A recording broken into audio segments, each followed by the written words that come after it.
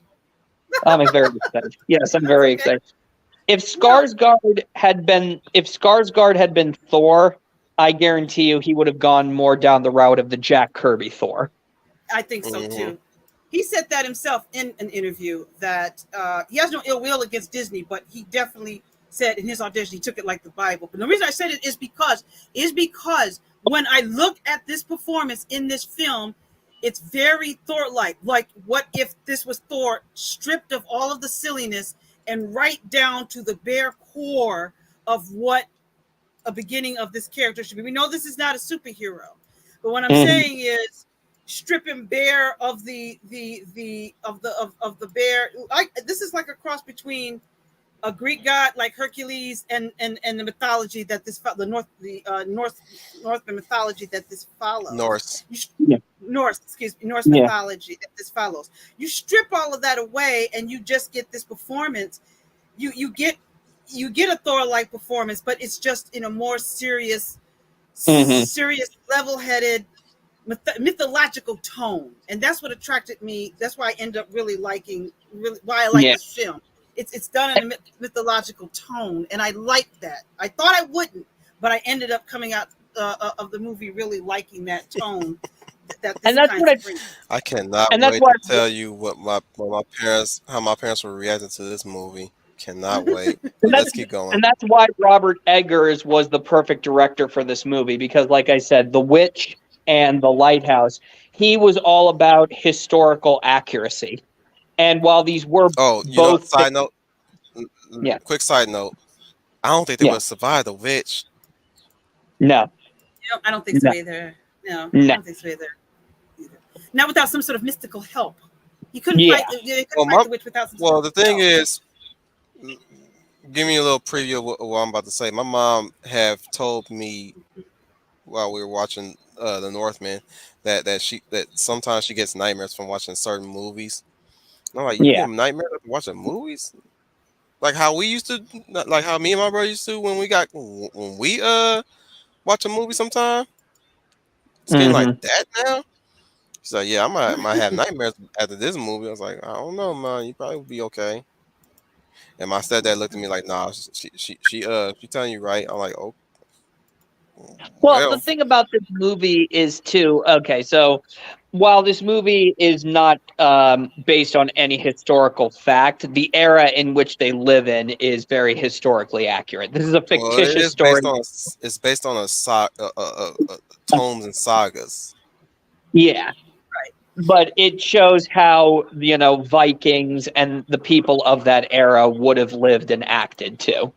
But what I like Exactly. too is that it's not outright denying the magic or the fantastical of that era. In fact, it's openly embracing it, but in more subtle ways. And Norse mythology, I got to tell you, it's very different from Greek and Egyptian. The magic that's in this world is not mystical and wondrous. It's dark and very what's the word I'm looking? It's it's Wondrous. brutal. It's dark and brutal with Yeah. hints with elements of the wonder, with elements of wonderment. You And get and to I see a culture I really put on display. But go ahead, Mhm. Leia.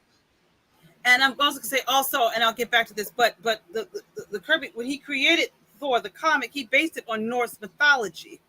So Mhm. you get a lot of the references. A lot of normies don't know that. A lot of people don't know that. But this is the true mythology that they looked at in order to create the character that they created, which I thought was kind of creative. But getting back to this film, I just want to say, and this may be controversial, but I'm going to say this anyway. I'm glad this was a film where I finally saw all white people. I told myself I better not catch a Negro in North mythology in this film, or I would raise a fit. This is North Hmm. mythology. This is white people. There is no Asians, no Latinos, no race swapping. This is pure white Caucasian Norwegian people. Thank you for keeping it like that. Thank you for keeping it like that. I said it. Yeah, yeah. It's basically European Anglo-Saxon individuals. Thank you. Yes, Mm-hmm. and I appreciate he stuck to that. Thank you for saying that because I like stories where they, I like stories where they take me to, far off places and different cultures. And so Mhm. I don't have a problem with the film where there's all white people because in Norway or Norwegian culture, that's what is there. So if I see a black dude coming up riding on a horse in this, I'm like, wait a minute now, this just does not make sense. So don't go there. So I appreciate that it's like that. That's how you learn about other cultures in whether they're classic or part or new. So I love that. So I was like, oh yes, nothing but white people. Thank you. But I don't mean that way, but I ain't apologizing. That's how I feel about it. And I'm like Wolf said, I'm glad he stuck to that because this could be a tale passed down for Norwegian people sitting around the fire telling this tale of this great Northman, and I could understand the magic in this film as well, and the wizardry, because I think it's a part of the, like I said, it's part of the culture. So I got it while I was in this film. So here's the question I want to propose to you two. Mhm. At what part did you start noticing the Hamlet similarities? Oh, almost immediately. Yeah, Well, it's even in the name, if you think about it, the main character's name is Amleth. So if you take the H at the end and throw it in the front, you got Hamlet. Well, that goes to show you how much inspiration uh Shakespeare took from this. Yep. yeah, Inspiration. it's Oh yeah. And that shows also why the inspiration of the story of Shakespeare, Hamlet, and even the legend of Amleth, which I really think this movie should have been called The Northman or The Legend of Amleth, which is fine. But stories like this can transcend throughout generations. Yep. absolutely. I notice it at the start of the film, particularly when his father is killed in front of him, Hmm. and the situation with his mother. I said, okay, there's the Hamlet references right there, Hmm. and Yeah. just the over. Sarabi didn't want to fuck Simba near the third act. Yeah. Right. Yes. Just throwing out. Well, okay. If you want to put lines into this, mm, All right, let's give people in the back watch a little bit of a plot synopsis. So the beginning of the movie, which is fantastic, hooked me in almost immediately. mm-hmm. Yes. Yes. We start off with Amleth, and he's seeing his father come home, Mhm. and he's played by the. By the way, his dad, played by the ever so talented Ethan Hawke. I Wow. knew it. I knew it. I knew it. Listen to me talk. I recognized his face immediately. I was like, "That's Ethan Hawke." And Ethan Mhm. Hawke does an amazing job. Yes, I would agree. So he comes home. So he comes home, and The most Amleth is. American Norwegian. Wait, Ethan Hawke's not American. Not that. He is American. Ethan Hawke is American. Yes. Yeah, the most And American, I, American Norseman. yeah, I'm also going to say this too. I think Ethan Hawke was brought in for more of name recognition to get this movie a little more Same as wider. Nicole Kidman. Yeah, same as Nicole Kidman. But his father comes home and he's starting.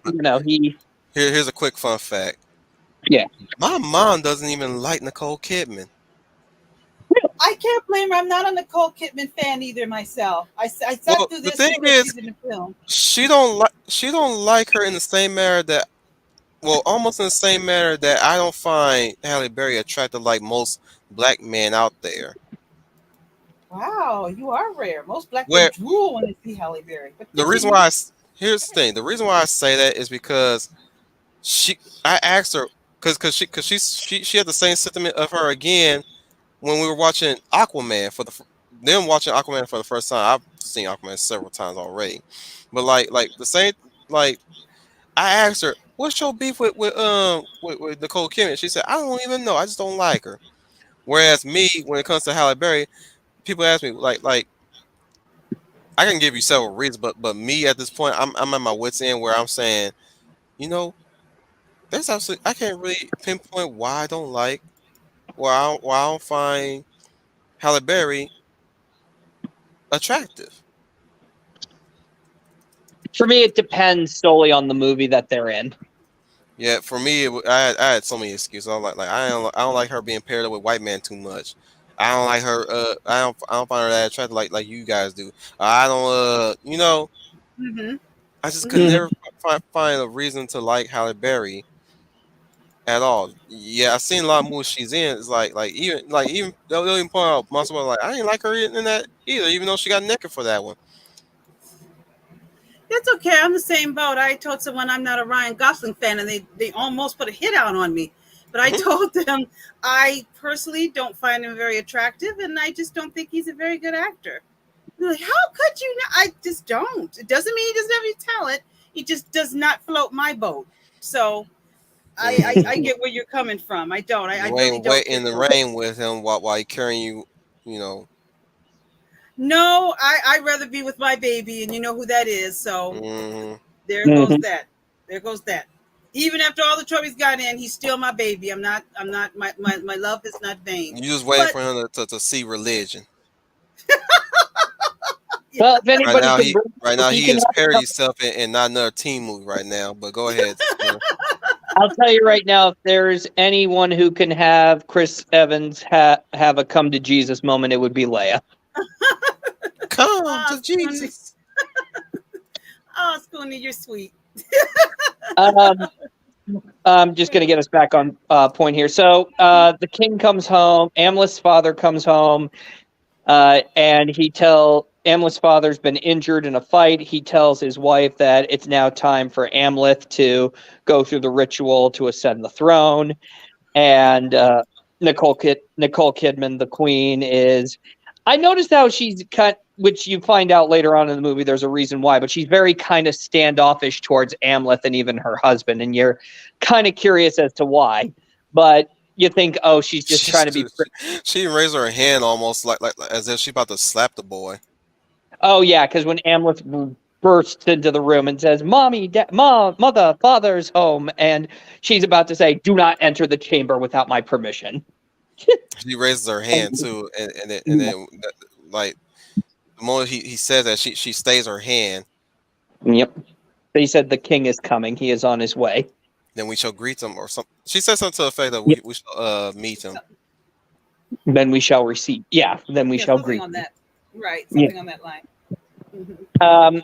Ethan Hawke comes home. The king comes home. He's been gravely injured in a fight. He Of says course, he's we hear gonna. that badass song that I played in the beginning of this stream. Oh yeah. Hmm. But go, Amleth. He sorry, go says ahead. if they got to go through the ritual for Amleth to be named the chain. It's basically the chain of succession, Mm-hmm. and The thread of which fate is woven. yep, very cool how he dips the crown in blood and then they do the ritual. And which is also, I love this cameo. The high priest is William Defoe. Yeah, that's right. I forgot. Yeah. The high priest is William Defoe, and Who he always. also insults the queen and Mm, his brother. yep, but he's the jester. Yeah. And the queen says that she takes no offense to it, and of course the jester is obvious. Well, that's the thing. So after the ritual, they have the celebration, and that's when the uncle comes in, and that's when the jester insults the queen. The uncle is clearly pissed off by that remark, but the king just says he's a jester. I take no offense to it, obviously. Um, I believe it's that night they do the ritual. They do Yep. the ritual that night, and then the next morning, Amleth and his father are outside, and his father is ambushed. I mean, right Right. that his father is ambushed. His father tells Amleth to run. Amleth runs, and it's discovered that the uncle has betrayed him. And I love that scene when his Ethan Hawke, with his dying breath before his head's chopped off, he yells for Amleth to run, and then boom, cuts his head off. Hang Amleth on. makes a run. Yeah. Say what? He said he has words for the man. He has Yeah. strict words for the man. Go ahead. Let me sorry. Let me get that ready for you guys. Oh, yes, that's right. He delivers upon him a curse. Or no, Yeah, that's what I was about to say. Yeah, he yeah. he basically tells him, "You shed this blood, the kingdom will fall, and you will be cursed." Yes, something on that. Yeah, you're right, Scooney. It's Give me a he. sec. Give me a I think sec. I think he's invoking because he's spilling the blood of his kin. That's what he's telling his brother. He says, "You're spilling the Yes. blood of your kin."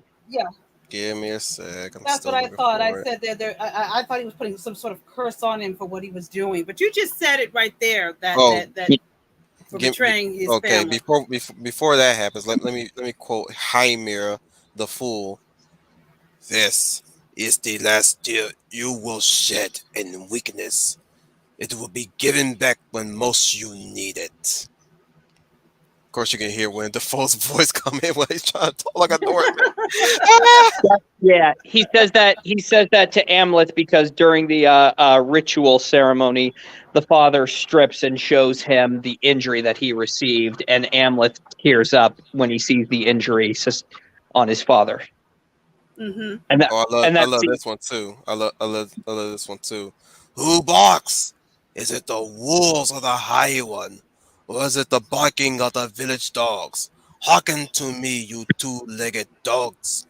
Drink the vision mead of knowledge to learn what it is to live and die in honor, to be in battle slain, in death of reward by the Valkyries' embrace, the warrior maidens who will carry you to the shimmering gates of Valhall.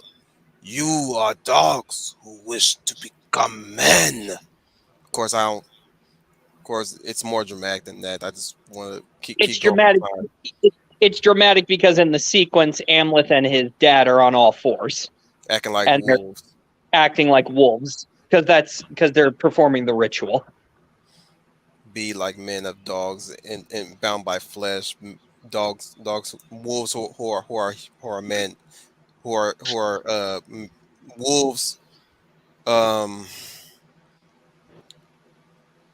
restrained in men flesh, basically. Mm. We'll Yeah, get into that when we get to the later part of the film. But Mm-hmm. this is Fjornir the brotherless. yeah. You behold your brother's gaze in amazement. I knew well you would. Pity you never paid a bastard's eye heed before. Known behold how swiftly your brother swings his sword. Strike, brother, strike. But know that bearing a stole ring make no half-breed a king. Soak in my blood, it will soon be sliding off your arm like a serpent. You kingdom will now last. Let this misdeed haunt your living nights to a flaming vengeance scourge on your dead. Strike! Strike! And this is why I love this movie so much. I mean, There's a lot of yelling in this movie. There's a oh my! Oh, lot of yelling in this movie. I'm surprised these men don't have sore throats by the end yeah. or Well, it, broken it also shows windpipes. that these. It also shows how much into the role all of these actors are putting into it. I mean, you can tell it's not just for the actors in this movie. It's not just about a paycheck. This is truly a passion for them all. And that is good to see because we're not getting that these days. We're getting phone in performances. It was good to see them taking Mhm. it really dead serious and listening to Alexander. I really think that I think his passion for his mythology and for his country and for his heritage came through in this performance. So Scooney, that's probably why they really put everything they got into it. And I appreciate that. I respect that when actors do that. Oh, I I love like to it. see that. I respect when actors do that because we're not even getting it lately. We've been getting phone No, in performances. People just no. phoning it in or walking through it. I always say they're just walking through this film. They're Mhm. really trying to bring this as to much to life as they possibly can for you. And it worked because And it sucked me oh, in. yeah. And Fjolnir kills his brother, and Yeah. immediately Fjolnir orders Amleth's death, and As a his lion does to a cub. yep, And what was it? One of his guys actually gets Amleth and tries to fight him, but Amleth gets his knife and his dagger that he had during the ritual ceremony with the priest, and is able to cut the guy and make a run Slice for it. Yeah. his nose off. Slices his nose right off. Amleth, I even love the color palette of this scene where Amleth gets a red robe and throws it around himself as he's walking around his village. Witnessing all that's happening, all the servants dying, all the slaves getting killed, all those who served. Oh, what's his name again? King Arvandil. Arvandil. Arvin, Mhm. Arvin, Arvin. Arvandur. Sorry, excuse me. I'm fucking it up. That's okay. I It's was trying to remember it. it's Arvandil. Yep. War Raven. Call him War Raven for short. Which actually plays an important role later in the movie. But he sees his mother being taken, and as he's watching on, the servant that he had cut had run up to Fjolnir telling him that he had killed Amleth. And Amleth makes a break for it in the boat, and he says, "I will avenge you, father. I will rescue your mother. I will kill you, Fjolnir." Fjolnir. And then we do a great time cut where it shows him rowing with a group of Vikings. Boom, boom, It's boom, cool to see Vikings. boom, boom, boom, boom, boom, boom, boom, boom, boom, boom, boom, boom. It's like goodness gracious, and it makes you pretty much forget that they just shot two fishermen for shits and giggles. Oh yeah. Mm-hmm. And so you cut to the future later. Amleth is now with a group of Vikings, and they're pillaging one of these towns. I believe they're in Russia at the time. What would have been Russia? What would have been Russia at the time. And they're pillaging this village, and this is one of my favorite scenes in the movie. Well, before too. we get into that real quick, let's Yeah. get into this bit with the Berserker priest. Oh, Your yeah. bare minds burn in the bodies of men. Sons of the wolf Fenrir, break free from your flesh. Wolves will howl in the storm of Odin. Warriors will fall as the bear claw strikes. We will fight to Valhall until we return to human shape. Fearless, we shall drink from our enemies' wounds. Together we will rage in the battlefield of corpses. The Father of War commands us. Transform your skin, brothers. Slaughter. Wolves. Berserkers. Become your fury. And that's what Amleth has become in the future. He's a berserker.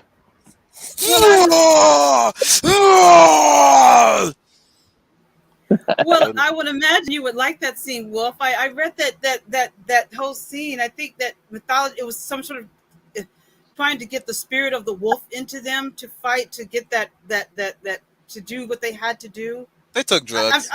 I can't explain. No ifs, ands, or Well, buts it about wasn't it. illegal at the Drugs. time, Wolf. What'd you say, Scooter? I said, well, it wasn't illegal at the time, Wolf. Historical speaking, the context was the fact that they were thought to believe that they were They were hyper focused in battle. Yeah. That they had the tunnel vision, and that they would not. They would fight like animals, and they would only stop when the enemy was dead. Yep. Right. To the point where they ignore pain, wounds. So like they go in there with no armor at all. I think they also went in there with no clothes at all, just to scare Yep. the enemy.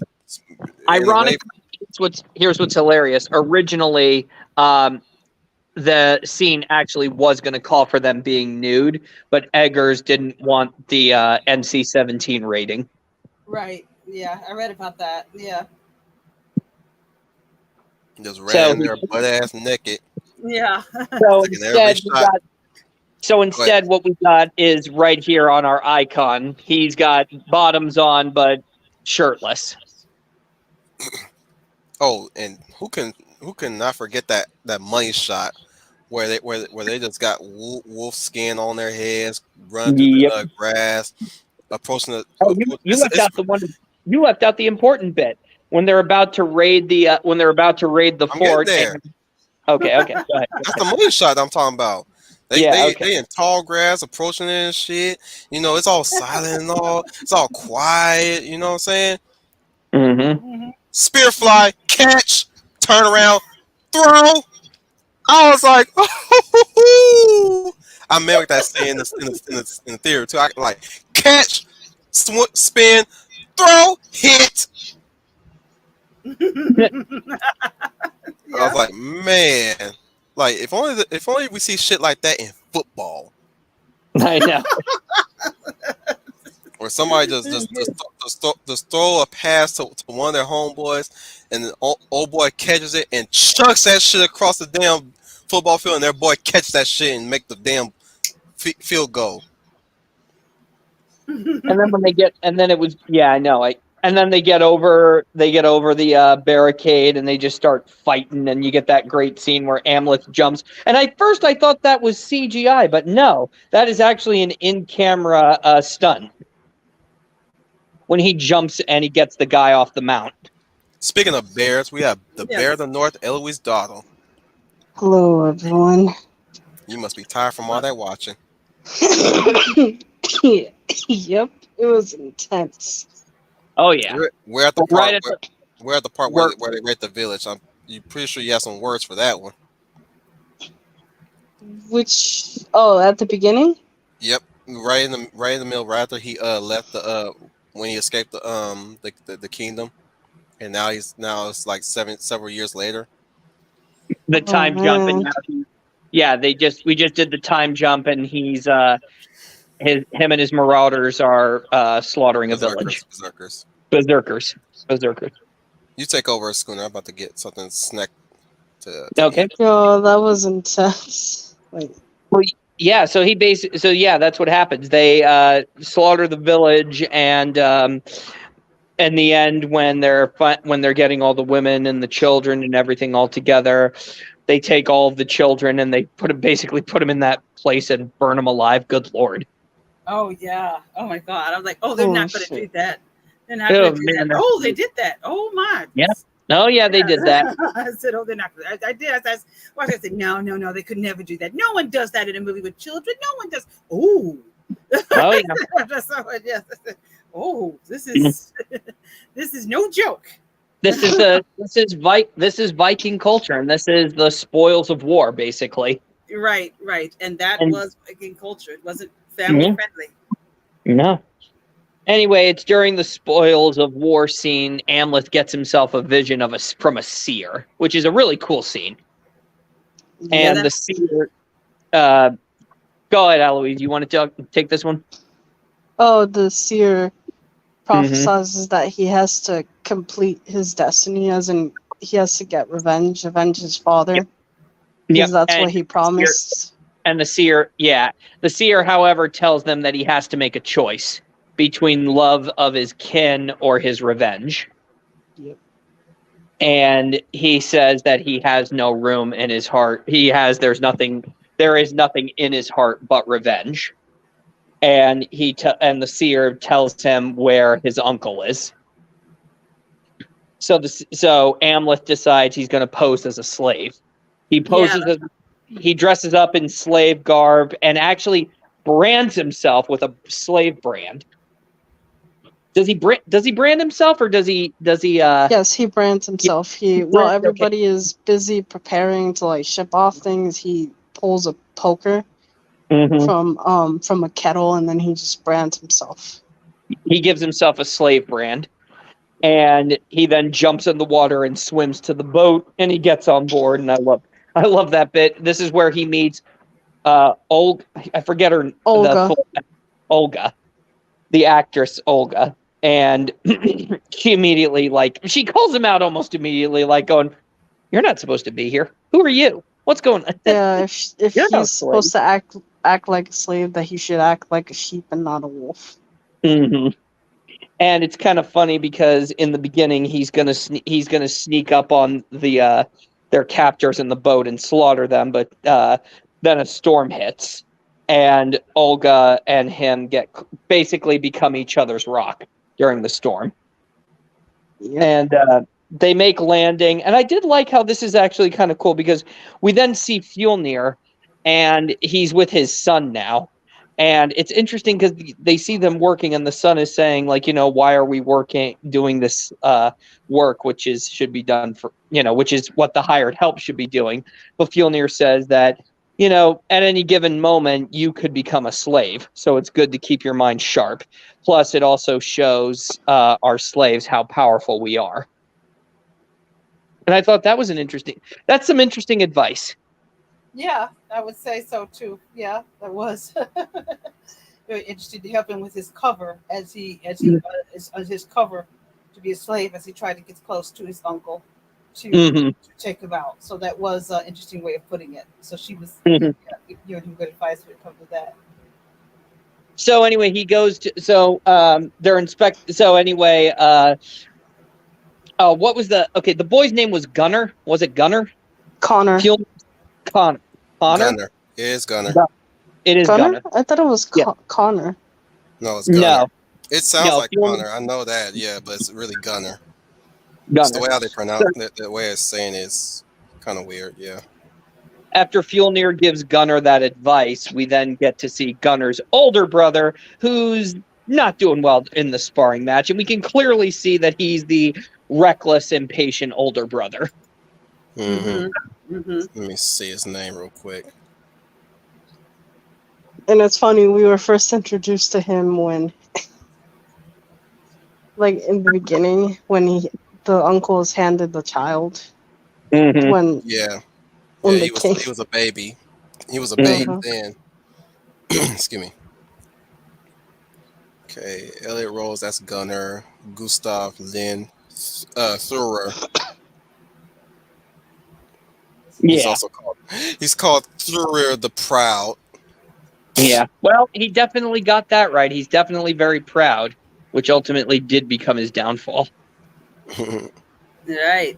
Yeah. So they're over there inspecting the slaves, and how quickly y'all got through the damn berserk scene, man. So I wanted to say, well, we got to save some things for those who want to actually go and see the movie. I mean, there's only so many ways you can say that scene was awesome. Real quick, I want to just touch upon. I do like the scene where two scenes of that sequence was when he knocked old boy off the horse with his axe. Oh yeah, I remember that. Yeah, that was like I was saying earlier. That's an in-camera stunt. Yep, I was like, yeah, it did. Like, yeah, you did mention that. I felt like that was almost like CGI too, but I was like, man, he just flew up. He made him fly off his horse.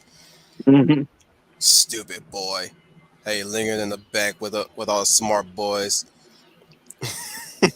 That and the scene where he bites old boy's neck. Ooh, yeah. Oh, yeah. Like, ouch. Just to show how Emma like he was. My mom cringed on that scene. Woof. I cringed a little bit too when I saw that. I'm like, ouch. Also, but ouch. But what really made wow. You see, for me, I went right in fatality. For me, it was a scene where you just hear just women screaming, just all over, just screaming. Yep. And I'm just hearing nothing but nonstop screaming, especially as they're shoving them into that one bin where they get ready to burn them up. Sorry, not blow them, burn them up. Wait, they burned. That part I didn't quite understand. Like they burned the woman who had children. They were burning the children. Yes. Because they know that if they take the children as slaves, the children would rise up. So that's why they burn the children. I thought they also burned the elders too. And the elders, who would inspire. I thought they burnt the sons and took all the daughters. Yep. That is exactly what happened. Because I saw old people went in there too. Yep. They killed the elders and the sons because the elders would inspire revolt and the sons would basically be the muscle. Right. Yeah. and they would take the women as the slaves. More Or on as Olga, more on Olga being a badass later. But Yep. we're back in Well, Iceland, so go ahead and yeah. finish off Iceland. So they make it back to Iceland. They're inspecting the slaves, and and I love the fact that in this scene that Amleth has to make himself stand out. So what does he do? He slaughters the slave right next to him. Shoves him Does to he the slaughter ground. the slave right next to him? I thought he was just growling.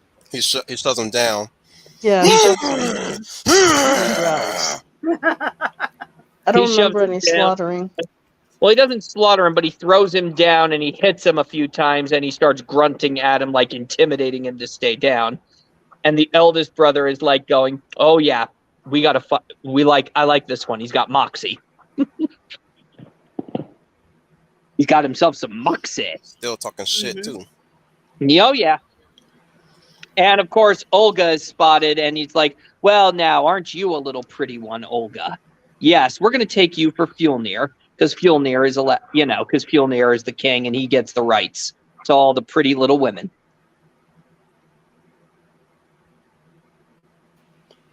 You want to rein in on that one, Leia? Well, Scooney covered a lot. I was going to say, except it showed how these were the I was going to say the Vikings, why they were so feared. That's why I like about the movie, why history sees them as why people feared them, because of these very acts that they're doing right now. And I think that's great to show that, brutal as it was, but I did like that because it showed why they were feared and also why they were able to conquer. Did y'all even talk about Fjornir's fate in the with the kingdom? The fate of the kingdom. Oh yeah. Fjolnir. See, when they're taken to Fjolnir, no, we did not actually. Yeah, we're taking. He got word from one of his bannermen, from one of his band, that Fjolnir lost his kingdom to another king. Another king came in and fucked his shit up, and then he got exiled, and now he's in Iceland living as a farmer. So it's kind of it's like the fact that he took his brother's kingdom for what? Yep. Like that's one of the things. That's one of the things though that I liked about this is that in the beginning, like what I like about this is that it's while what Fjolnir did was terrible, it was ultimately fruitless for him.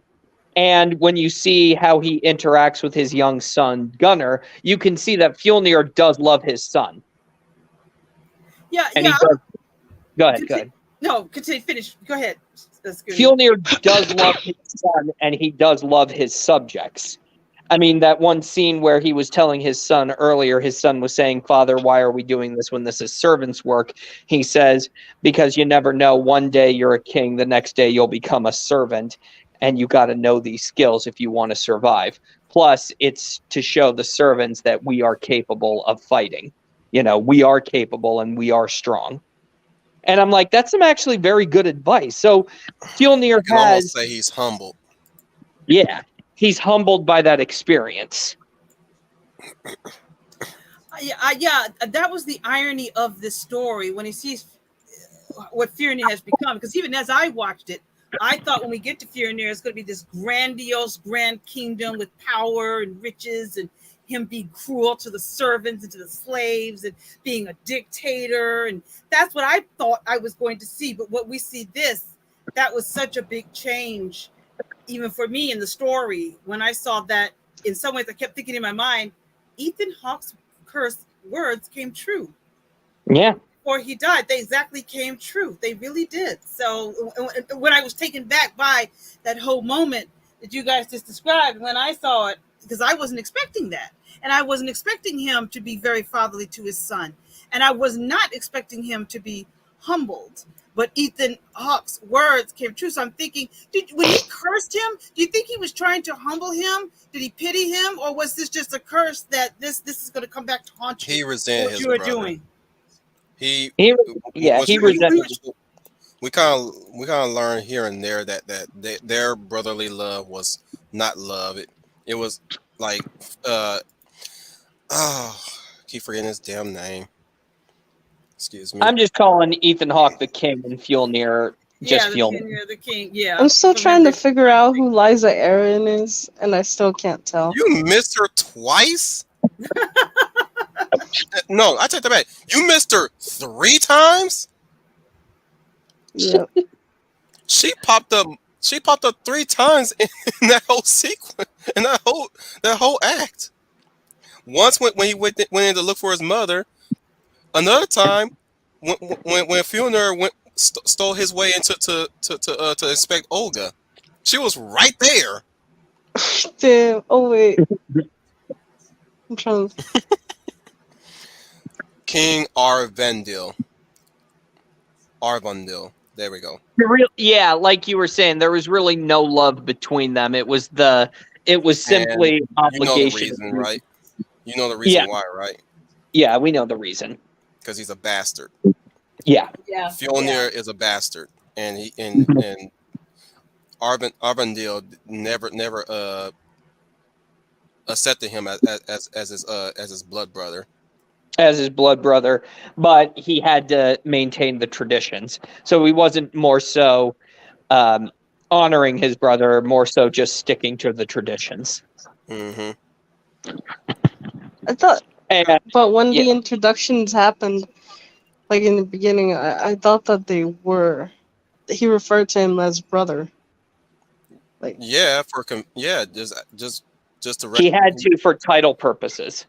That he had to recognize him in court as his brother and as a member of his family.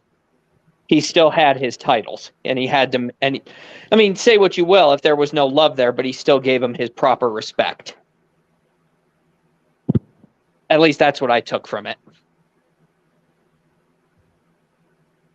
so he's like Jon Snow gone wrong. she says this is Jon Snow, Bizarro World. No, gone wrong. Oh, that's what I meant. I was using Bizarro World. Eloise, I was using it as a slang for, yeah, gone wrong, backwards Jon Snow. Yes, that's what I meant. That's what I was saying by Bizarro World. What's a good analogy for that? He would never recognize him as blood, but he kept him around because he was capable. Mm-hmm. Yeah, that's what that's what I got. He was I useful as well. Yeah. He even bore a nephew, so Yeah. like he was even good at doing that at least. Like, and the thing is, for all we knew, Fjolnir probably did that just for his brother to recognize him as his brother, to really show him that kind of love. Like if nothing else, Arvandil probably respected him as a warrior, but never loved him as a brother. Yeah. Okay, you can put it like that. Yeah. And that's why also when, Fjolnir was going to kill him, Ethan Hawke was basically, he was instilling in him a curse, but he's also saying, you're a bastard. You will never be king. You will never be a king of a kingdom. And he was right. Yeah. And he was right. Yeah. Because the kingdom fell, because as we learn later on, the kingdom fell and now he is a farmer. Now he does have several loyal men to him and a couple of servants, but he does not have the power of a king anymore. Right. You behold your brother's gaze in amazement. I knew well you would. Pity you never paid a bastard's eyed heed before. No, behold how swiftly your brother swings his sword. Strike, brother, strike. So killing him was in vain because what did it get him? Absolutely. They got him no kingdom, and you've got I also measure him as a man too, because when we get in later, like I kind of like bounce back from judging him too harshly or judging him too quickly. But like when he took Arvindale's head off, he struggled to do that. 3 strikes it took to take his head off. I was like, oh, you're a weak ass bastard. Then if you can't even take your brother's head clean off, Yep. weak. Wait, it took him 3 tries? That's not what I remember. Oh yeah, it took him 3 tries. I'm gonna have to rewatch the movie. Yeah, like that's a painful death. Like he struck him once. The body fell over, and he strike it twice more to get the head off. Just like Theon from Game of Thrones. Now that we bring up Game of Thrones, when he cut off what's his name head, and that fucker did. Roderick. Yeah, he cut off Roderick's head. Took that fucker like what 6 times to do that shit, and then the motherfucker kicked the head off. Yep. Yes. So what measure of a man? What's the measure of a man? If a man can cleave another man's head off clean. You got to do it in one shot. You can't just sit there and oops. Well, I will give. Look, I'll put Fjolnir at first place above Theon because it took the man 3 tries. Theon, on the hand, I don't know what's your problem. You need to get that sword on strengthened up. You better beat off or something. Do something to get that sword on strong or something. Because man, it took you more than 3 tries. Took you more than 3 tries, brother. That sword is dull, I guess. Yeah, that's just like your manhood. Yep. But anyways. So he sees Fjolnir, and he also sees his mother. Let me interject real quick. I almost thought he was weak too, because the man looked like he was shriveled in them robes he was wearing. Yeah. Like man, he got the gray hair and everything. Looked like he's shriveled. Not until we get to the ending. Oh no, By the end of the movie, I got to tell you, you realize, wow, he's not as. I was not expecting that. Neither did I. But then again, you'll understand why when we're done talking about this, because I actually know why he's fighting like that. But okay, so he arrives and he sees his mother there too, and and Amleth is like, all right, so now he's trying to figure out what he's got to do. He's already getting like the lay of the land. He starts doing the whole Hamlet thing where he's kind of, he's going through the motions. He's playing the part as the servant. In fact, doesn't he also have a scene with Gunnar? One scene. Yeah, he has one scene with Gunnar. Yeah, when he's playing the game. Mm-hmm. Oh no! That's the elder son. No. You're right. It was Gunnar. Never mind. Yeah. Yeah. So he's doing only one like moment. Gunnar just like throws himself into the sport and then Yeah. he nearly gets himself killed. But wait, you're jumping ahead. Because we haven't gotten to the really cool part yet. So he's getting the lay of the land, and then he gets. Doesn't he get a vision from a he witch? Well, he's led by a spirit animal, a fox. Yeah. Then he meets the he witch, and then the he witch in the cave. Yeah, he meets the he witch, and he's reunited with our version of Uncle Uric. I knew thee well. Yes. Heimer's head was taken off. But before that was ever happened, his eyes were put out, his tongue was cut, even his ears were cut by Fjolnir for obvious reasons. Yep. But it turns out he's got his father's skull. That's not his father's skull. All right, he's got somebody's skull. That was Willem Dafoe, dude. I know, but he's got somebody's skull. It belonged to somebody. There was a skull there? He still had the hair too on the he witch. Yeah, that was Heimer. Yeah. Oh, okay. That was Heimir. You're right. Yeah, it was like I don't know what they did with that bot in the head, but Heimir he fucked that dude up. Oh yeah. Cut out, like I said, he cut out his tongue, put out his eyes, cut out his ears, and cut off his head. And the he witch got the preserved mummified head remains of him. Yeah. And yes, we both, like you were saying, we all know why he did that, because he insulted the queen. That's why he brutalized the body. Mm-hmm. Because you find out that Fjolnir had actually taken Amleth's mother as his wife. Yeah, I was about to bring that up. Yeah. Well, he not only insulted the queen, he also insulted You robot Eloise. Insulted him. Still roboting. Is Eloise made by Skynet? Probably.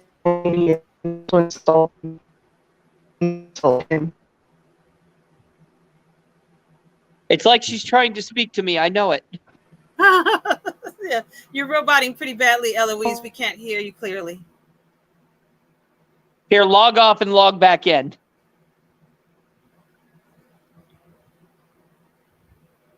But yeah, they get the vision of the He Witch, and the He Witch says, "Go find the sword, the magnificent sword." Mm-hmm. And there, this is where I basically say, okay, this is total. This is a homage to Conan the Barbarian. I mean, this was lifted right out of Conan the Barbarian. Yeah, you get that feeling as you watch it. He goes to the place where the sword is, and he happens to find is it his ancestor? It's a Draugr. Yeah, he finds the Draugr. Okay, go ahead. Yeah, it's a Draugr. It's or they call it the cave dweller. I think the mound dweller. Mm-hmm. Yeah, they find the mountain dweller, and I think it's so cool because he tries to take the sword, and the mountain dweller wakes up and starts fighting him. Which this is actually one of my favorite scenes in the whole movie. He's fighting the mountain dweller, and what's cool is that it's really kicking the snot out of him, but it can't. But he realizes that the hole that he climbed into is shining the moonlight, and the mountain dweller can't go into the moonlight. So what does Amleth do? He kicks him into the moonlight. And the mountain dweller just go ahead. Yeah. He freezes and he takes off his head. And what does he do with the head? Shoves it up his ass. Because apparently that's how you get rid of the spirit in the body. Yep. Yeah. That's their belief. You That cut is the off their belief. head and you put their head between their legs up their ass so that you can release the spirit that's inhabiting the body. Yep. That Their I did form not of know. exorcism. Yep. And everybody was cracking up in the theater, and I cracked up too because we all really thought that was just him just either desecrating or insulting the warrior. Nope. He was just keeping to the tradition, or keeping to the superstition. See, I didn't know that. I thought that was just in the script. Like, well, yeah, this symbolizes, like, yeah, this is what I meant to do all along. So Teabag, bitch. Boom. Yeah, this is what you get. That's what I Before took it as. before we move on, Eloise, can you talk yet? Did you check your sound system? I connected to the Wi-Fi. I should be speaking now. Yep, Yes, you're we hear you clear now. clear. You're What nice and clear. Okay, we didn't catch what you said in the beginning. What were you saying? Oh, that the queen was not only insulted, but like the uncle as well. Yeah. So that's why the other guy died. Yeah, Yep. the priest. And he brutalized the body. Yep. So I guess you could say he took the insult a tad personal. Mhm. We'll find out why. Eloise, you want to say anything about the Draugr fight? For context, it's that zombie that he fought in that ship to get the sword. Mm-hmm. Oh, I found that fascinating because it felt like something out of Indiana Jones. I was calling Skyrim. Oh yeah, that too. Because that's what you fight in them tombs, Draugrs. I seen one too many Draugrs in my lifetime playing that damn game. Yep. You know what? If I was ever going to do a Draugr in one of my stories, I would just do this just once. As they're reaching for the treasure, the Draugr would grab the treasure hunter's hand, look right at him, and it would talk and say, "What you doing, Sonny?" It also reminds me of that scene in Spy Kids 2 with the skeletons. Oh yeah. How'd you take him shoving the head up his ass? Is that what he did? Like, I don't remember that. I just remember him like. Yeah, he grabbed the head and just popped it between his legs. I mean, he didn't shove it literally up his ass. I'm just saying, like he just put it right up to his ass. Yeah, I just remember him shoving him with the head. Yeah, how'd you take that? What like? I didn't really. didn't really react. I was just like too caught up in the fight, and then when it ended, it just went back to him standing in front of the creature. Yeah, yeah, And and you know what? Let me point that out real fast. There is a lot of suggestive magic happening in this damn movie. A Oh yeah. lot. You guys will, anybody who will be watching for the first time will be definitely confused as to what the fuck is going on. But that's a charm of the suggestive magic that's going on in this movie. Like what Eloise just mentioned just now, that fight happens, but at the same time, it didn't happen. Well, and that's the whole thing that I loved about this movie and the direction of Robert Eggers in general is that he's really all of his movies always straddle the line between fantasy and reality. Just like The Witch. Which Yeah. I implore Eloise, you should check that one out too. It's yeah, and it's almost this real like surreal atmosphere around everybody in this movie. You wonder, is Amleth really going through this, or is this a vision that he's getting in his dreams? it reminded me kind of like of early Game of Thrones Yeah. Yeah. with like the green dreams. Yeah. Yeah. You draw a lot from Game of Thrones with this movie. Well, That's Game of right. Thrones drew a lot from this mythology. Yeah. Of course. Just Game of like, Thrones wishes it was believe this it or movie. not, also, this is the same mythology that Tolkien drew a lot of inspiration from for Lord of the Rings. I kind of Man, believe look that. at the Rohirrim. Yeah. Yeah, I kind of Exactly. believe. Look at the Rohirrim. I kind of believe that Tolkien was a expert in different languages and cultures, particularly European. So I would not be surprised that a lot of that comes from this. You know, Mhm. and with Game of Thrones, I heard a lot of people said it was like. A lot of people even said that if this movie had come out like at the height of Game of Thrones, it might have been a bigger hit because at that time Game of Thrones, whatever season, Doubtful. was so popular because of the nature of the film. I doubt it. Okay. I think honestly, I would agree with Wolf is that if it came out around the same time of Game of Thrones, there would be almost a push by the studios to say bring in more fantasy elements. I gotcha.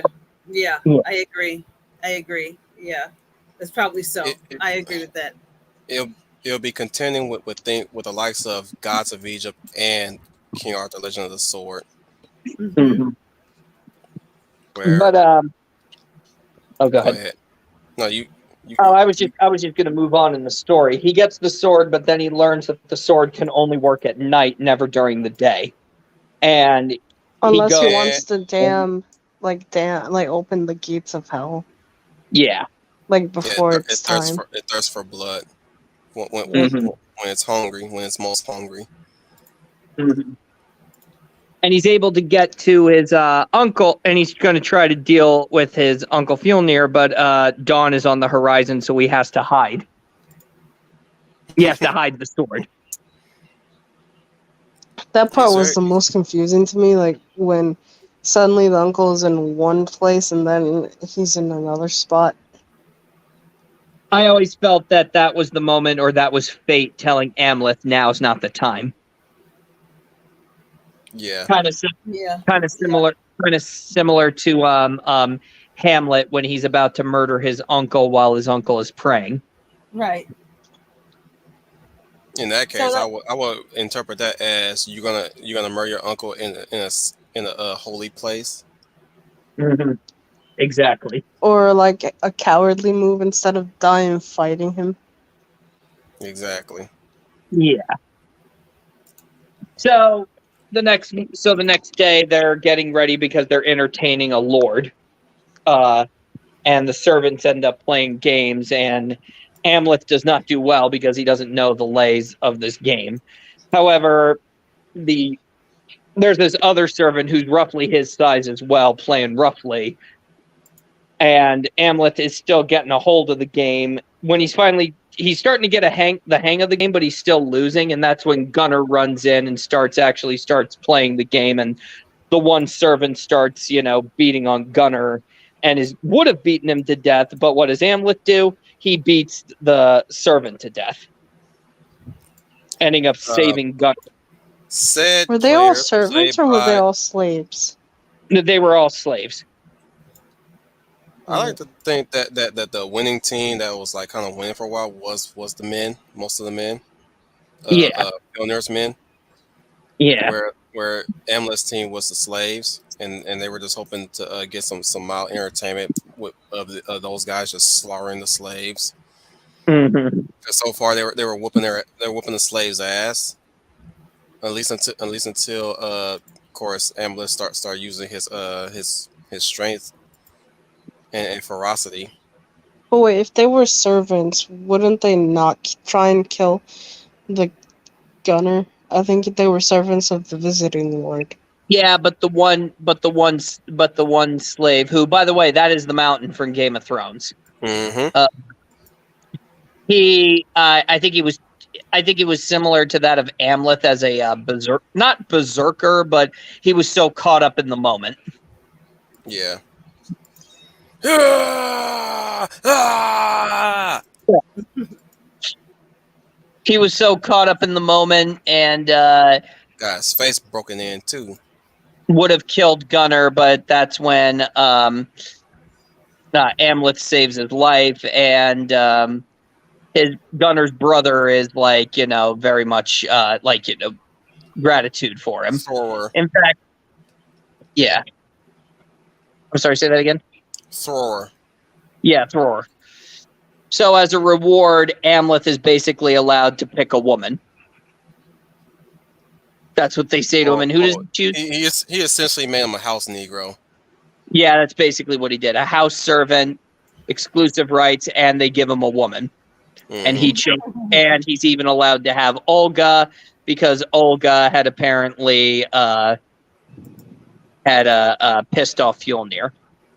And Yeah. Fjolnir, I'm done with her. He introduced. No, he wasn't done with her. He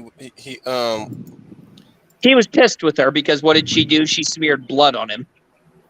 Not Her only menstrual just blood. blood, woman blood. Yep. Yep. I didn't want to get too graphic there, but Eloise said it, so you know what? I'm fine. I don't But give that's a what she damn. did. Yeah. She smeared period blood on his face. Like women. Take notes. This is what Scandinavian women do to avoid, Yeah. Exactly. I'm not censor We ourselves. know. Is what We you know. So you better hope you You you better know. hope you on that time if something like that happens. so Just saying. after that happened, Amleth picks what was her name? I don't want to keep calling her Olga. What was her name in the I movie? forgot. Yeah. That's Olga. Her name You is Olga in the movie. Oh, then I was getting it right. I'm getting the names mixed up then. Yeah, he chooses you thinking of her Olga. actress name. Yeah. And then this is what you were saying earlier, Wolf, that while the servants are having their own individual celebration, there's a bizarre sequence with Olga and Amleth. Mm-hmm. And it was a celebration of sorts among the slaves. Yeah. If for life me find what was it that they were celebrating, and I wish I had that knowledge so I could school my parents about that too, because I was mostly the expert, if you will, since I've been So like so just all over the place with my lore and fascination with what I'm talking about. yeah. So I Amleth and can't words right Olga now. basically get it on. And Of course. pretty much in Somebody, the middle of the hopefully, if anybody catches in the back watch, and if anybody's seen the movie and pretty much knows what we're talking about, can you please tell me what the hell that is and what it means? The what? Yeah. The one where they're singing and dancing and then once they're done they chase after each other and they go fuck. Yeah. They run around naked and fuck. Oh, I think they were having an orgy in celebration of the gods. That's what I took it as. Most likely. Yeah. I just knew it was some Oh, kind of a ritual, and then I was like, "Hey, look, boobies!" Hey, I like that stoner singing.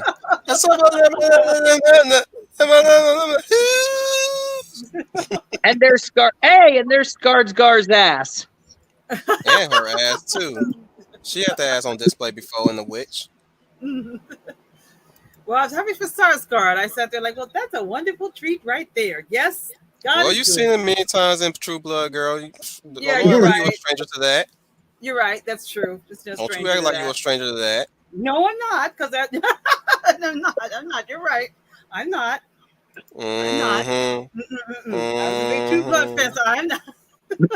So So was I at one Yeah. point.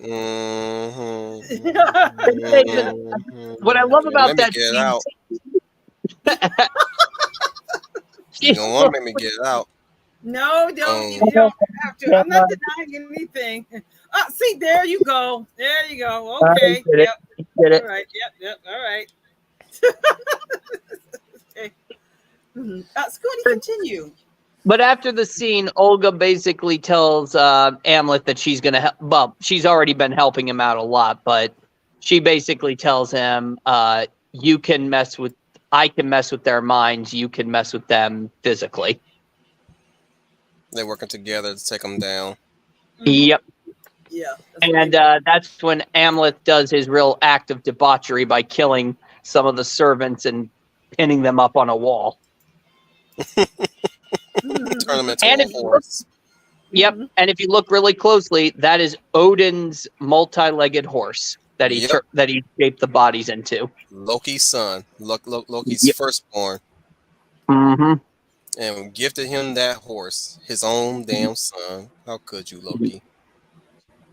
And well, needless to say, it puts everybody on edge. And at first, They think it's the Christians at first.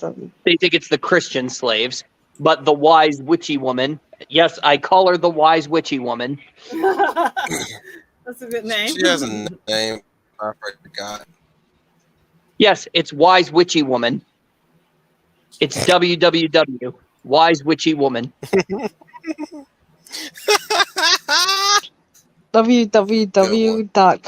www.contactthatwitch.com. Yeah, and now they're on speed dial too. Contact that witch, and then, that's great. www.contactthatwitch on speeddial.com, and their broomstick touches down right in the parking lot. Spell Broomstick. ready. Man, I'm thinking about Kurt Callie dog with that fortune teller. Or that medium. Yep. Mm-hmm. The one that when she opens her mouth, you hear a dial tone. Boop, boop, boop, boop, boop, boop, boop. Yep. Encourage the cowardly dog. Boop, boop. Boop, boop. Anyways, keep going. I see a yo-yo. Yes, it is under the sofa. Alright, so the witch approaches the mass of bodies and she examines it, and then she says that it's the wounds are otherworldly, Mm-hmm. that it And comes that from a deadly spirit. Yep, and that it's clear that the gods are displeased. So what they got to do is they got to do a ritual. Yep. They're not wrong. Nope. So they start setting up a ritual, and they are getting ready to sacrifice a woman. Holy shit, that's metal. Yep. And they're getting ready to sacrifice a woman. Oh man. And this is where shit gets real. Yep. Oh They yeah. try and sacrifice a woman and That's when Amleth decides to go and strike again.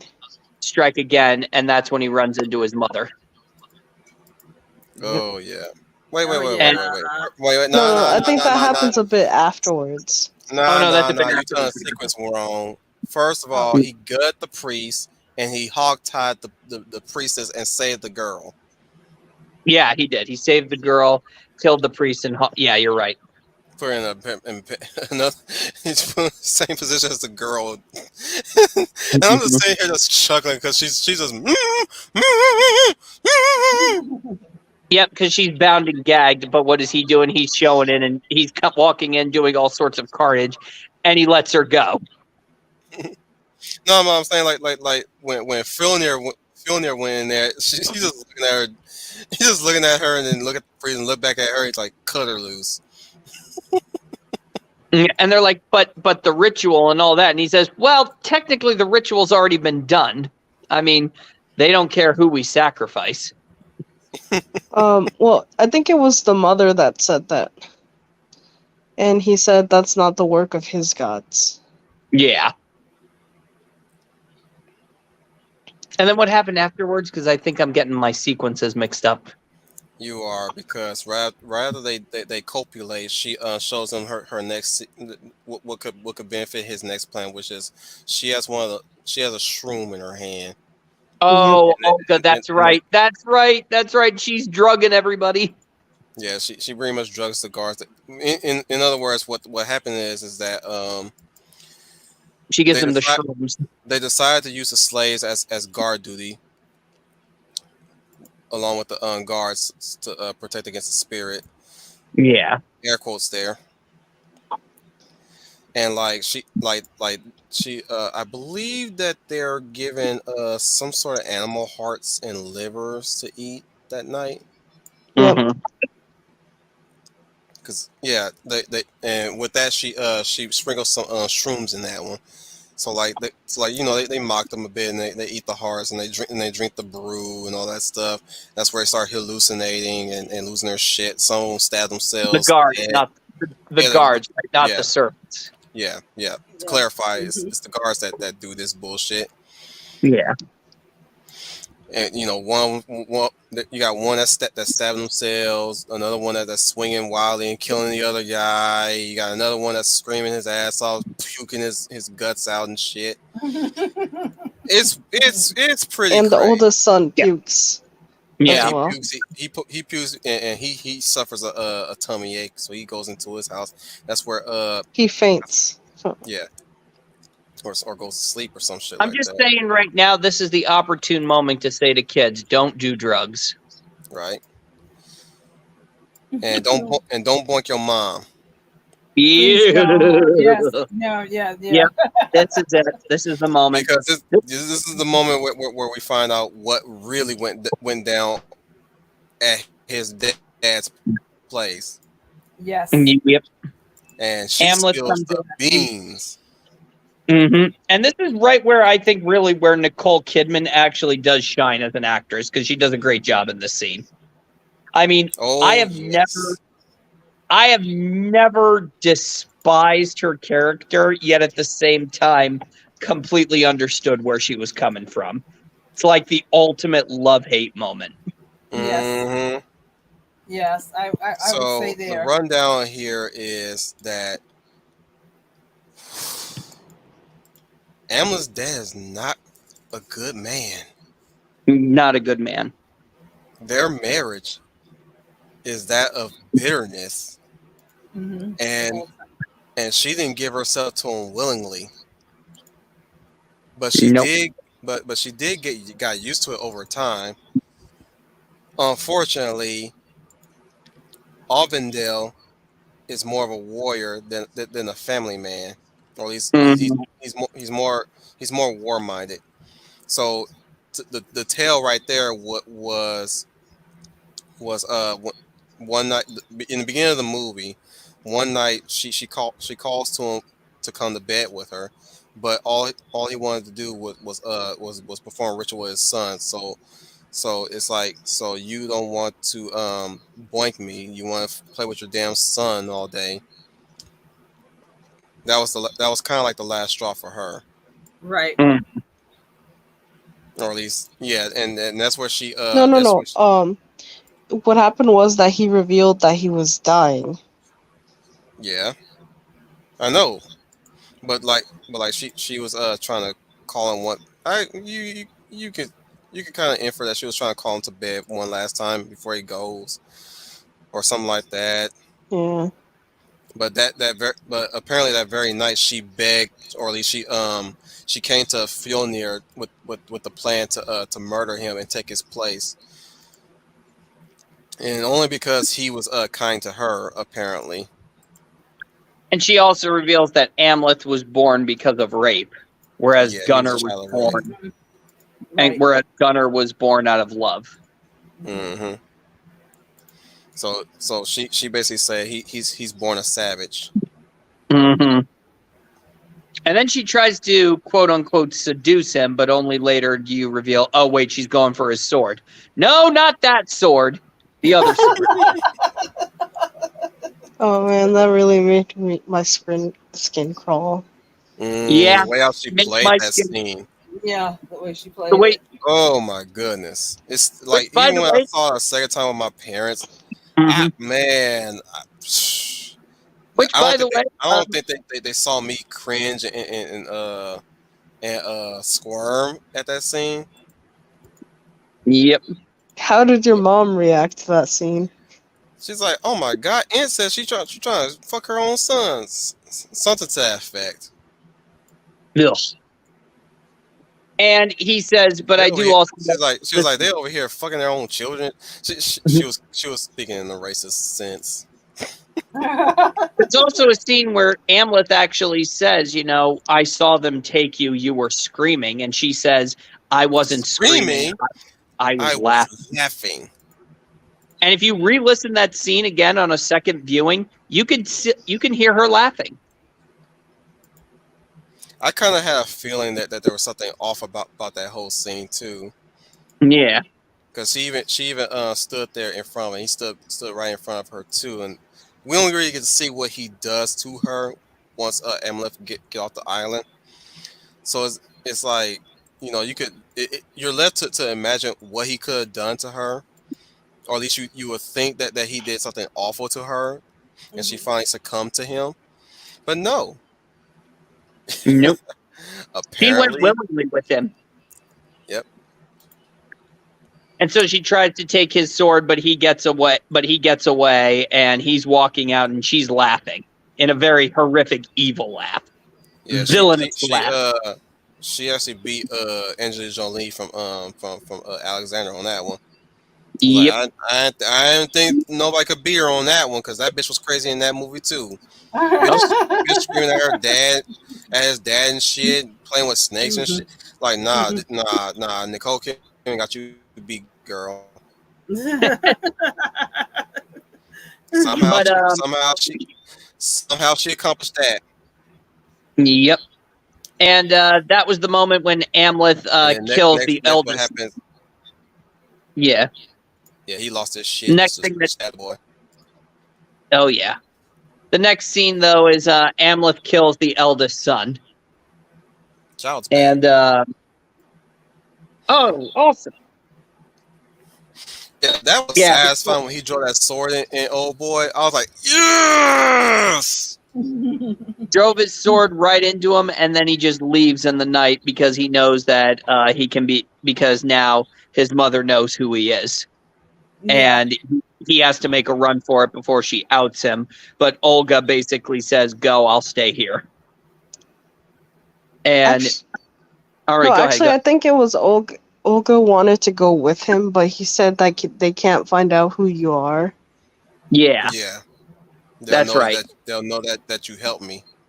They'll know that you helped me, so he's got to make a break for it. But he promises he'll come back for her.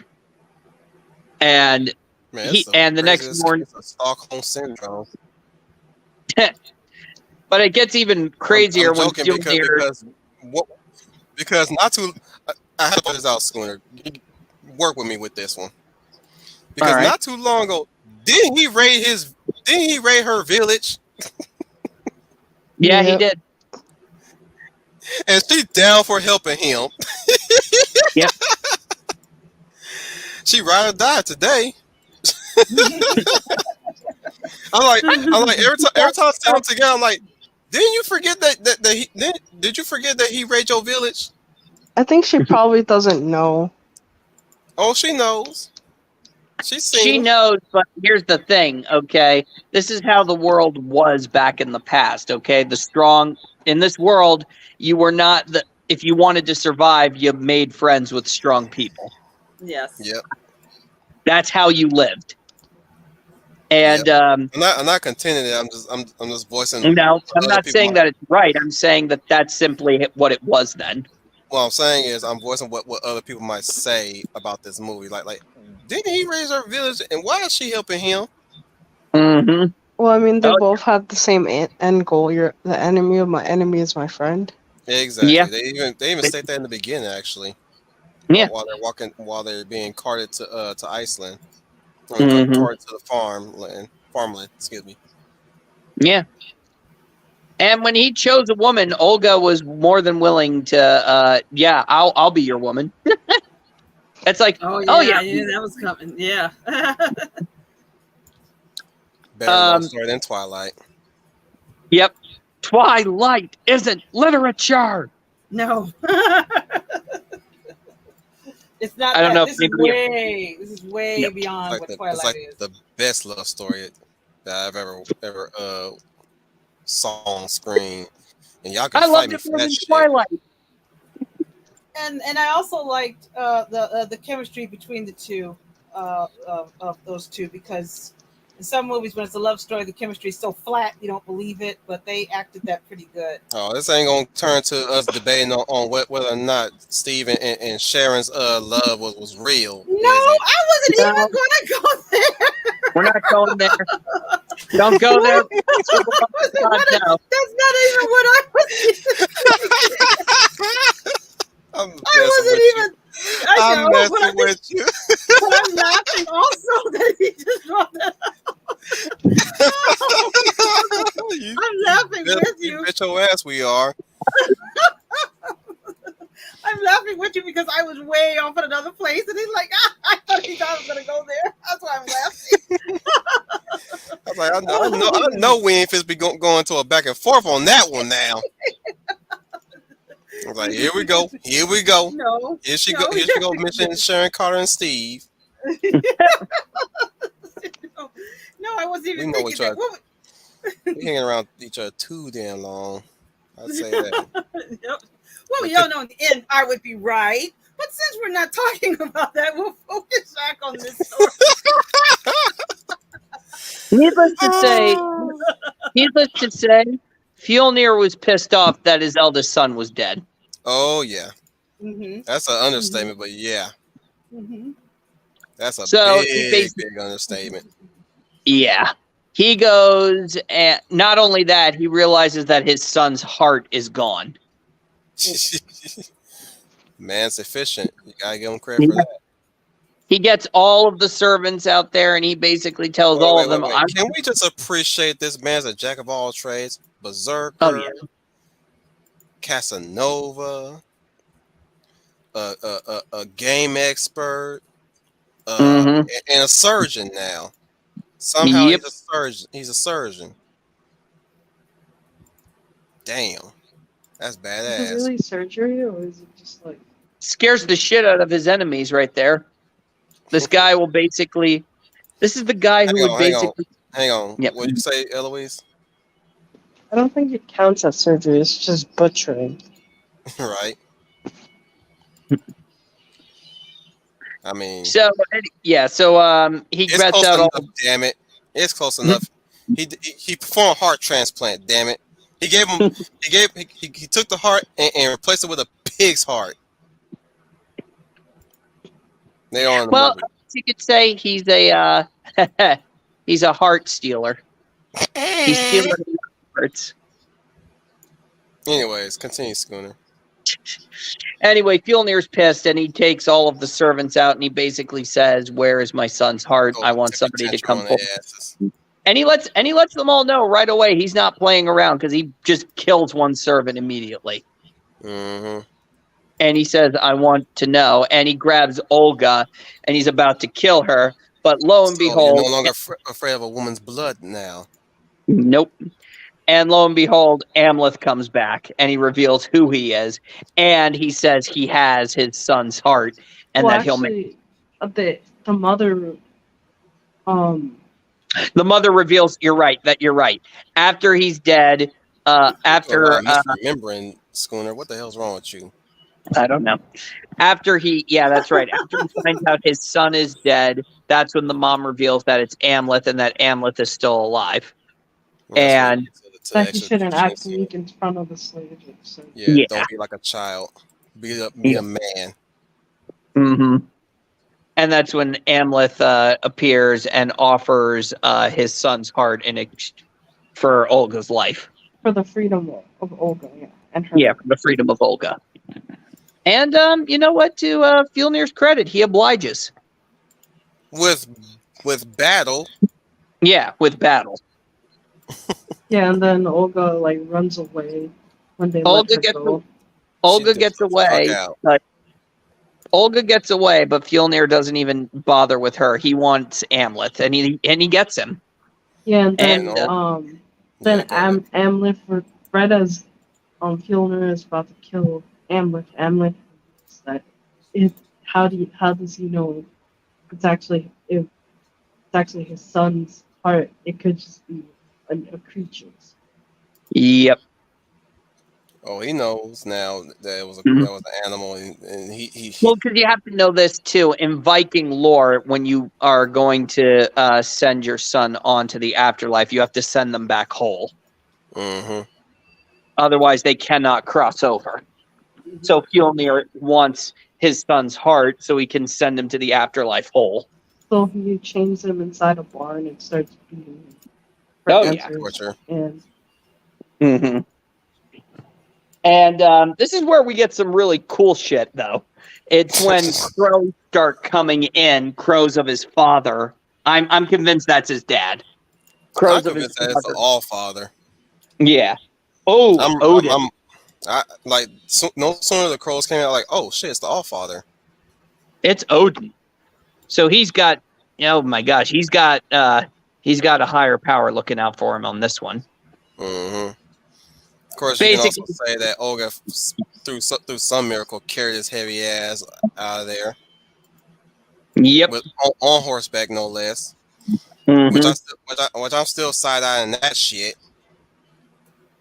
You know what? But I was so already invested in the movie, I didn't question it. I'm doing that by joke, though. I didn't question it at that point. It's possible that he like climbed onto the horse. Yeah.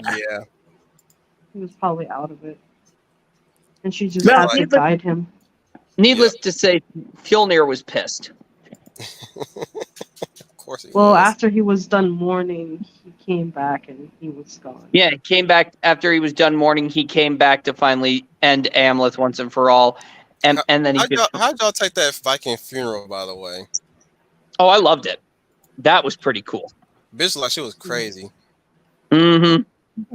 Shit was crazy, but you know what? I'm not even like that.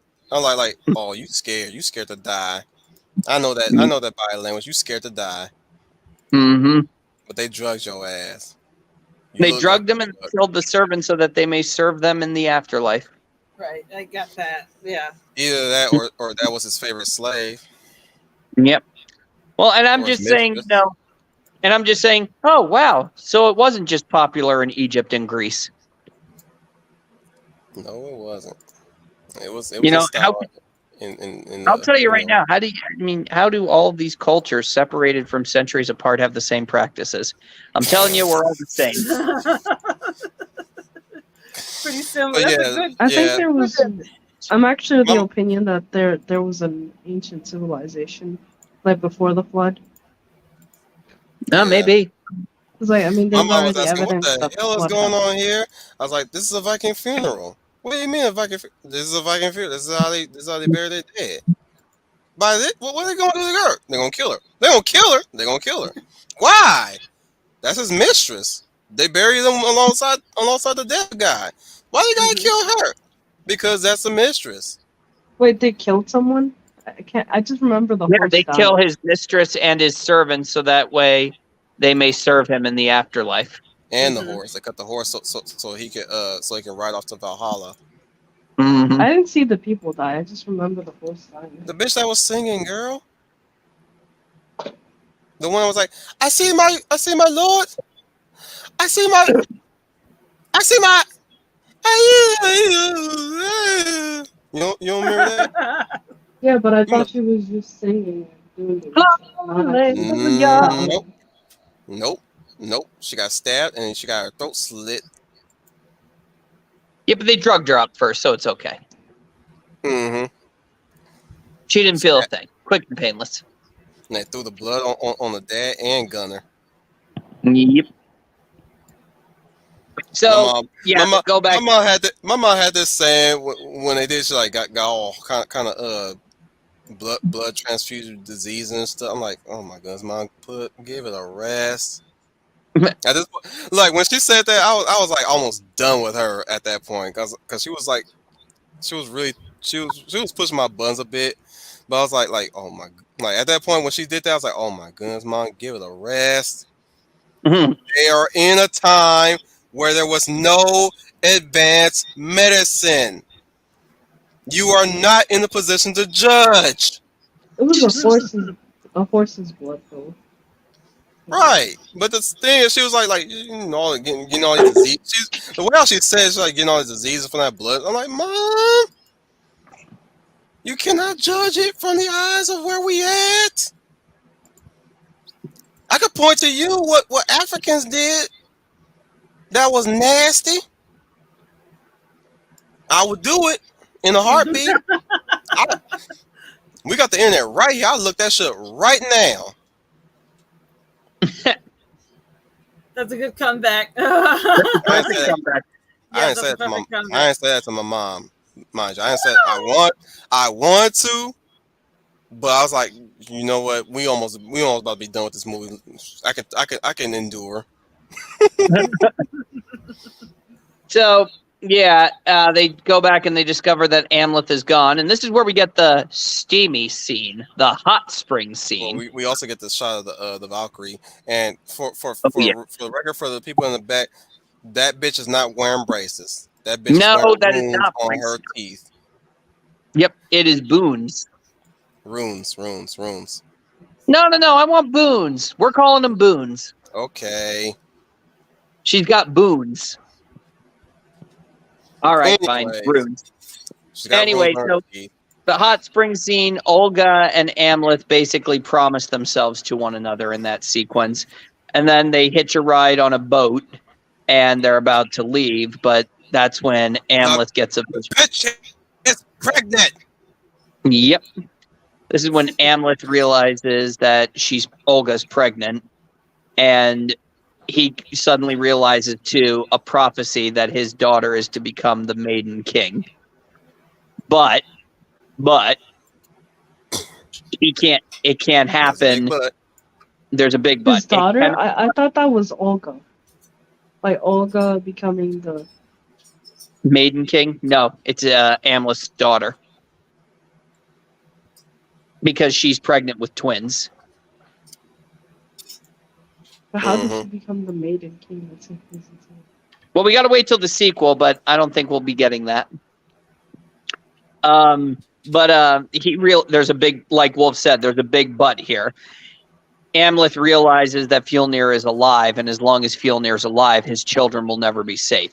And that is where we get an interesting little twist here, because the prophecy earlier in the movie said he must choose between his fellow kin or his vengeance. But in what he's doing here, he gets both.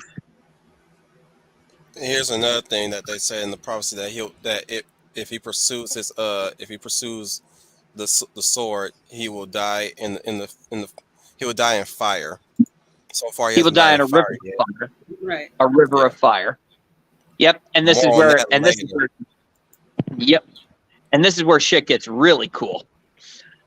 So he tells Olga that he has to leave, but she's begging him not to leave. But he says he has to leave, and he He's trying jumps to. off. He was originally trying to fight fate, basically. Mm-hmm. Essentially. And this is where we get Olga's standout scene because he jumps in the water and swims. Olga speaks in like very fluent Scandinavian.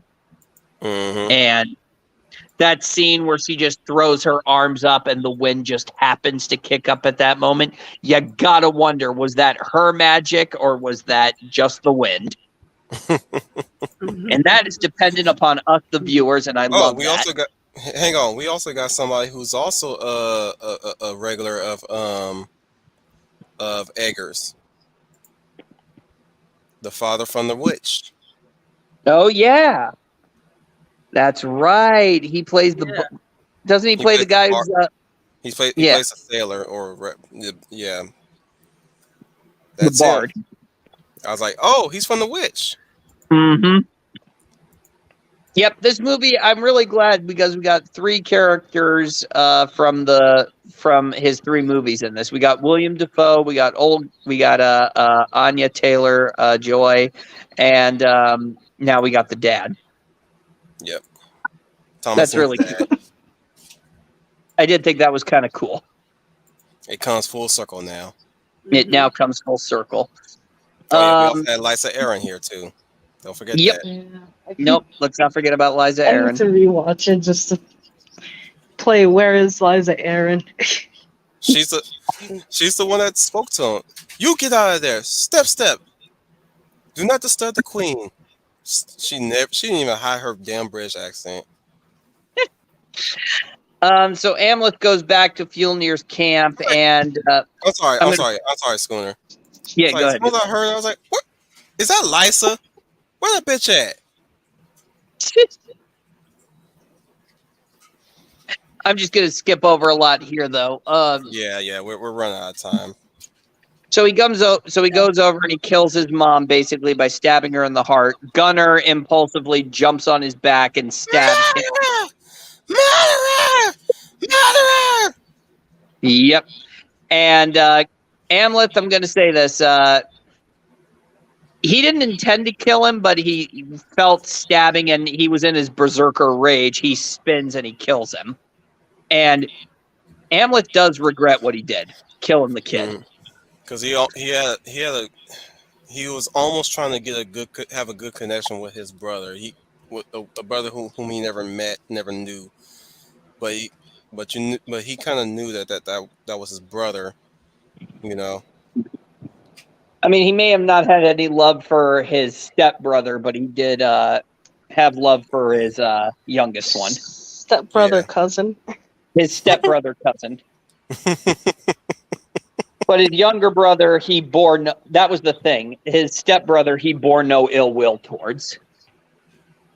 Because I think Amleth knew Gunnar never had a choice in the matter. Mhm. He was unfortunately collateral damage. And that's That what he was ended up. That was a slick swing he did on his little brother, though. Yeah, that was. But Just turn and slice. mhm. Poor bastard. No, yeah, poor bat. He was dead instantly. And then Fjolnir comes in. Fjolnir comes in, and rather than fight Amleth right then and there, he tells Amleth to meet him in battle, and he I'll takes meet it. you at the gates of hell. And I had to point this out to my parents. HEL, Yep. not the HE double L. Mm-hmm. It's like they got a hell. Yes, it's HEL though. It's where you go. It's where you go. It's where the lessers go, but the highers go to Valhalla. Mm-hmm. So he goes. So what I love about this scene, though, is that he takes the body of his wife and son, and he says he'll meet me in hell, and he walks off. And Amleth, of course, the story goes to late at night, and a volcano erupts, which is freaking awesome. And Which was Amleth goes. erupting, or at least about to erupt, in the process of erupting throughout this whole movie. Which kind of by the way, that volcano is a landmark volcano, a real volcano. That's not CGI, Nope. or at least I believe the lava is CGI, but that's a real mountain, a real volcano in Yeah, there's still spring activity like the geysers. yeah, and it goes active every once in a while. Mm-hmm. I forgot what it's called too. Damn, I just looked it up last night. But yeah, that's a real, like, anybody who's watched this movie and saw that volcano. That's a real volcano. Nev to Yep. their Nev to damn it. Okay, never mind. Finish it up, Schooner. Yeah. So so at night, Amleth goes to meet him at the volcano erupting, and he finds the body of his younger brother and his mom, and he pays his respects to them. And that's when he goes and he meets Fjolnir, and this is where we have a pretty climactic and epic fight. And you're like wondering, whoa, Fjolnir's no pushover; he can actually fight. And Yeah, the I was like, reason, I should have said, I took everything. I take back everything I said about you in the beginning. yeah, Everything. and the reason why he's fighting like this is because now he truly has nothing. He is, Mhm. in a lot of respects, much like Amleth, berserk. Yep. He's fighting in a berserker rage. Amleth and him are fighting. Some good fight between the two, but Lots Fjolnir of gets yelling. lots of yelling. Fjolnir ends up actually getting the upper hand on Amleth, but Amleth quickly recovers and is able to slice off Fjolnir's head, but Fjolnir is able to stab him fatally in the chest. I take everything I back. I said your freaking nephew cut off your head way cleaner than you took your brother's head off. Mm-hmm. And And this again, is where I would like to this see is somebody do an edit version of that with Scar and Simba's voiceovers. yeah. And they play a Lion King Final Battle theme song.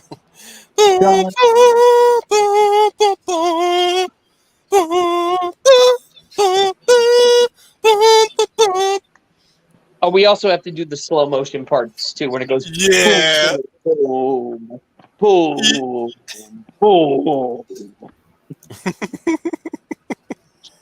Run away, Fjolnir. Run away and never return. Yes, as you wish, your majesty. Oh, and by the way, they're both naked in this fight. Oh yeah. As child spoiled everearlier. They're both butt Yep. ass naked. Man, Fjolnir is jacked, man. Yep. That was one of the things too that was the one thing that he was, if he was going to have that one nude fight scene, Eggers was going to have it be this end fight. Why? Mhm. Because it's both symbolic and true to Norse culture. It fits the narrative too. These are now both men finally laid bare before one another. It's now just the two of anyway, but that was just what I got out of it. So anyway, cuts off his uncle's head. His uncle has fatally stabbed him in the chest. Amlet is there dying, and as he lays there dying, the Valkyrie arrives and takes his soul to Valhalla. Yep. He sees Olga with their twins. Oh, that's right. Yeah. He also gets, sorry, before the Valkyrie shows up, he sees Olga with their two children, realizing that she is now safe, which means he can now pass on in peace. And when we mean Valkyrie, we don't mean Tessa Thompson for all you guys out there. This Oh, is the yeah, true exactly. Valkyrie. Not This is no a Tessa real Thompson. Valkyrie. The real Valkyrie. The real Valkyrie. Yes. The way that the mythology should be. As things all should be. Yes. Yeah. And that's how the story ends. And that was the Northman. And I got to tell you, the verdict on this movie was zowie. Wow, zowie. A++. And in fact, when the movie finally ended, I said to myself, yeah, I'm going to buy this movie. Speaking of slaves, this is where my mom realized when we got to the farmlands. She's like, there was slaves everywhere. I was like, yep, that was the revelation you find. Let's hope. And I'm sitting here in the background like, well, let's hope that sticks into your mind next time you talk about slavery and all that shit. That's why I've always said that slavery has never been just one issue. It's a human issue. Mm-hmm. Yes. Anyways, so Red X, our final verdict for Sonic 2. Great, except for some parts. The Northman, what's our verdict for Northman? Okay, well, for Sonic, I'm going to actually say I'm going to give Sonic a B+. I mean, it had a lot to contend with, especially with the first movie. But in terms of sequels, it's pretty solid. Northman is a solid A. Mm-hmm. That's it's an A. What For about me, you, it's Leia? an Well, I Oh. can't comment on Sonic 1 and 2. I have not seen them, but I will try to see them after your description. And for the Northmen, I would say about an A minus, perhaps. Uh, but but I think this is going to, as time goes on, this is going to become a cult classic. I really do see this as becoming. We know it didn't make a lot of money at the box office, but I think as time goes on, people are going to see. Sometimes here in America, we're slow to good stuff that's different. But I really do think Mhm. people are going to catch on to it. I think it's going to be a cult. It's going to become a cult classic. I think, but it's worth your time. If you haven't seen it, it is worth your time.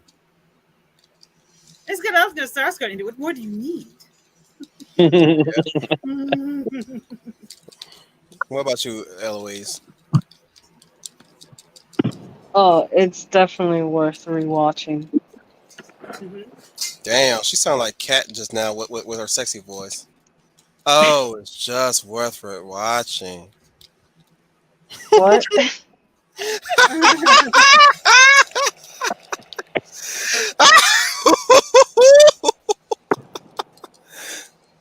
Got him. Lord Wolf. Got her. I got her. My Anyway, voice just became nasally because I have a cold again. It's like I can never catch a break. well, no, you love the movie, and that's what matters, right? Yep. You intend to watch it again. Yeah, because I still like I don't know how I missed Kate. Liza Tully.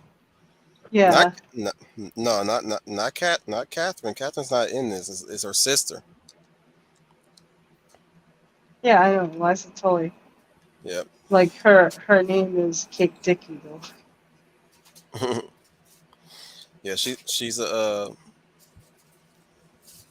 like I said, the best way for you to really see her in full is the scene where again Fiona visits to inspect Olga and she smears period blood on his face.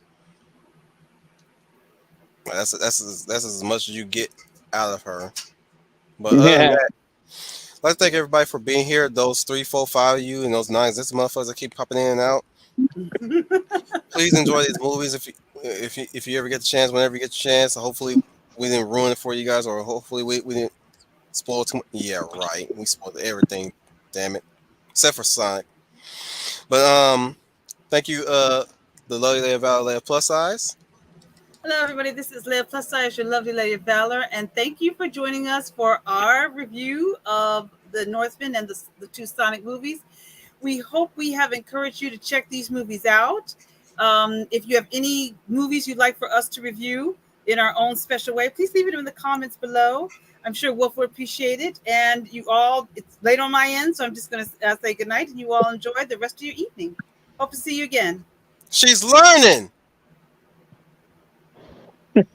You didn't show anything. I Okay. did.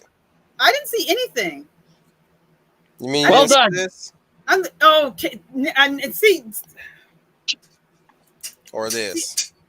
see, you need to stop. Okay. You need to stop. You just with my temptation. The schooner of the tuna, schooner tuna. Coming at you live from a secret government facility buried deep underground, but with excellent Wi-Fi. This is Schooner Tuna, and as the lovely Leia Plus Size said, don't forget to like, share, and subscribe. And if you like any of our content, please let us know in the comments section what movies you'd like us to review or anything else like that. In the meantime, yeah, it's like she said, it's getting late on our end, but I recommend these two movies. These are some of the best movies to have come out all year.